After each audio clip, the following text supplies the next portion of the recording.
Hi guys! So, galing kami ng Kamun. Yung driver hindi daw makakapunta within 30 minutes kasi may dadrop pa siya sa Lareb. So, pupunta naman ako ng Damak 2006. Ayan guys, naglakad lang ako. Walking. So, dun tayo dadaan. Buti nakabisado ko na tong downtown. Etong Bellevue Tower, meron din dyang apartment yung company namin. So, 502.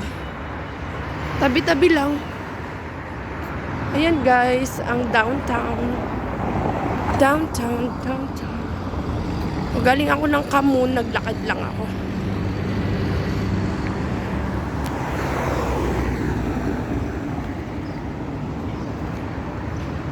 Check a side road. So, yun lang guys. Lakad-lakad lang. Mamaya na tayo mag-video kapag malapit na tayo sa Damaksi. Ay, ito na pala. Ito na yun. Ayun o, nabasa ko na. Damak. So, tatawid lang ako ng dyan. Anong tawag dito? Nakalimutan ko na. Hey, guys.